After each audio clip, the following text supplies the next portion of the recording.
a des jeunes hommes qui se demandent est-ce que ça vaut la peine d'aller chercher leurs copines qu'ils ont laissées en Afrique. Je vous raconte l'histoire d'un monsieur. Il a émigré au Canada avec sa femme comme résident permanent. Ils sont arrivés, il a installé la dame et puis il est retourné en Afrique pour aller régler les derniers détails. Et pendant son absence, la dame, elle a commencé à fréquenter un autre monsieur. Elle n'a même pas dit au monsieur qu'elle était mariée. Elle a commencé à entretenir une relation avec ce monsieur. Et elle est tombée enceinte de cette relation. Elle n'a pas su tout de suite qu'elle était tombée enceinte. Elle ne savait pas. La grossesse a évolué. Elle a fait un déni de grossesse. La grossesse a évolué jusqu'à ce que on découvre, son mari est revenu par la suite, jusqu'à ce qu'elle ne se sente pas bien, ils aillent à l'hôpital et puis on dit non, qu'elle est enceinte. On dit qu'elle est enceinte, on donne le nombre de mois. Le monsieur, il est un peu surpris. Il dit, mais si tu dois être enceinte de tel nombre de mois, ça ne peut pas être moi, parce qu'à cette période-là, moi, j'étais encore au pays. Donc, sous la pression, la femme a fini par avouer qu'elle avait une relation avec un autre monsieur. Donc, son mari dit que lui, bon, il ne peut pas assumer cette grossesse. Donc, elle est obligée d'aller en parler à son amant. Mais son amant, lui, dit, bon, il n'y a pas de souci, lui, il va assumer la grossesse, voilà. Bien qu'il ne savait pas qu'elle était mariée, lui, il va assumer la grossesse. Donc, vraiment, ce genre de situation-là amène beaucoup de jeunes à s'interroger. Faut-il vraiment aller chercher les copines qu'on a laissées au pays, ou bien même faut-il aller en Afrique prendre des femmes avec ce genre de situation?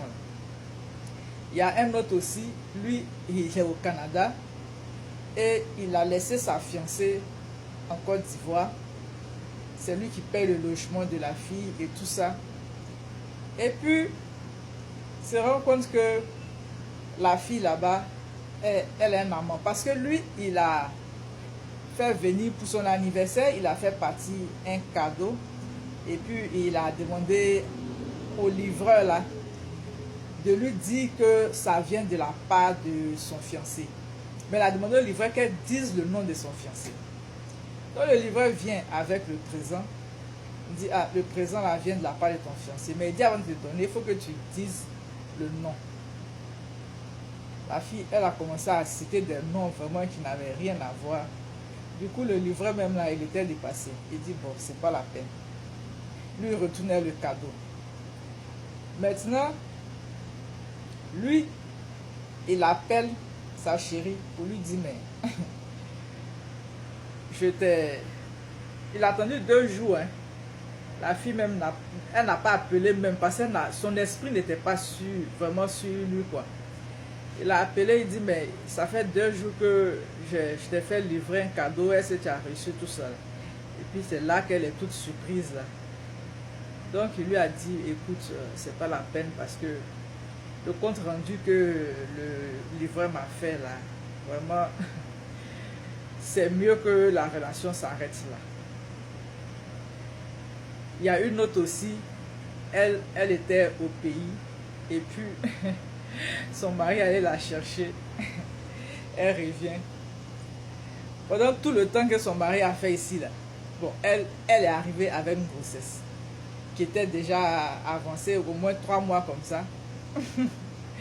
Mais le gars se demande à quel moment elle est tombée enceinte. Bon, peut-être qu'elle est tombée enceinte par WhatsApp ou bien je sais pas quoi. Et donc vraiment, les jeunes aujourd'hui, ils ont peur. Ils se demandent, est-ce que ça vaut la peine? Vous savez, bon, moi personnellement, les relations à distance, moi, je n'ai jamais cru à ça. Parce que les gens même là, ils sont dans la même ville, ils se trompent. Ils sont dans le même pays, ils se trompent. Imagine, à l'autre bout du monde, tu ne sais pas ce que la personne fait là-bas. Toi, tu es ici, tu expédies l'argent seulement. Tu dis, ah, j'ai ma chérie là-bas, j'ai ma chérie au pays. Bon, tu expédies l'argent, bon. Elle prend, elle se fait belle et puis bon, il y a d'autres qui la gèrent, quoi. Voilà, donc c'est ça. Donc tu finances la femme d'une autre. Il y a d'autres qui sont dans 3 foyers. Il y a une là, elle a pris tontine de 6 gars à Yopougon. Et puis elle a émigré au Canada. On ne sait pas comment elle s'est arrangée, hein. Mais c'est qu'elle suit, elle là, elle a pris tontine de 6 gars. Parce qu'on dit il y a des filles là même là. Elle paye les oncles de... Donc je disais, il y a une go là, à Yopougon. Elle a pris dot de 6 personnes. Et puis on dit, elle est venue au Canada. Elle a fui dot là, elle est venue au Canada. Bon, je ne sais pas comment elle s'est arrangée pour prendre dot de 6 personnes. Parce qu'à Yopougon là, eux ont un système. Les vieux de Yopougon qui n'ont pas réussi leur vie là, on s'en va, on leur donne 5 000. On les habille bien traditionnels là, ils sont s'asseoir dans une cour là-bas. Et puis ils feront passer pour les parents de la fille et puis ils prennent les dots là.